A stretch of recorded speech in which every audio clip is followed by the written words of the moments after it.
L'habitat durable, c'est celui qui est un bâtiment dans lequel on a réussi à réduire l'empreinte énergétique et l'empreinte carbone de cet habitat.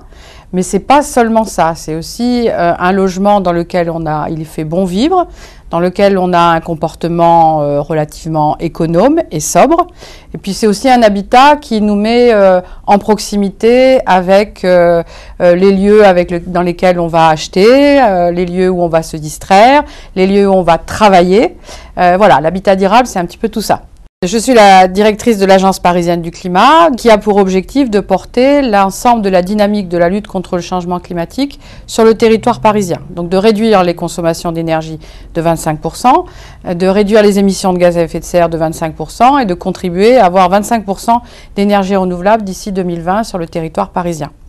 Pour ça, notre objectif, c'est de travailler aussi de manière très opérationnelle pour aider les Parisiens et les Parisiennes à faire un chemin dans leur comportement par rapport à ces questions d'énergie et de climat, et puis d'associer tous les partenaires, que ce soit les associations, les grandes entreprises, les SEM, les bailleurs sociaux, à travailler avec nous sur ces sujets-là et essayer d'avancer ensemble dans cette problématique de la lutte contre le changement climatique. Sur l'habitat durable, les actions de l'Agence parisienne du climat sont concrètes. D'abord, c'est répondre à un certain nombre de questions, accompagner à la réalisation de diagnostics et accompagner même jusqu'à la phase travaux. Souvent dans le champ des copropriétés, aller dans les assemblées des conseils syndicaux pour expliquer justement le sujet, aider à la prise de décision. C'est ce travail-là d'accompagnement que l'on fait à l'Agence parisienne du climat.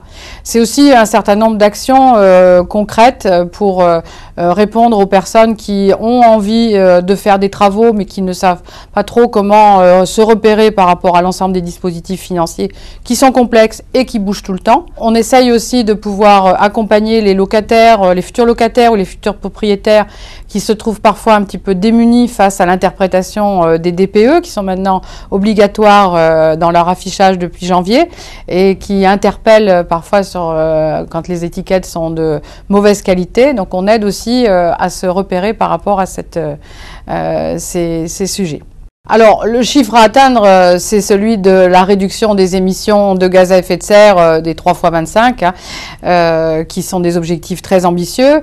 Nous, on est en train d'essayer de construire pas à pas ce cheminement, de savoir là où il faut agir, là où il faut réhabiliter en priorité, là où il faut trouver des financements, des mécanismes de financement qui vont pouvoir accompagner ces dispositifs, et aussi de préparer l'habitat qui sera celui de 2020. C'est d'adapter le bâtiment à ces évolutions de température qui, dans un contexte d'habitat dense, comme on est dans le secteur urbain, pourra amener à des phénomènes d'îlots de chaleur ou de canicule, comme on l'a connu dans les années précédentes. Rendez-vous en 2020 où nous aurons gagné cette bataille de la lutte contre le changement climatique.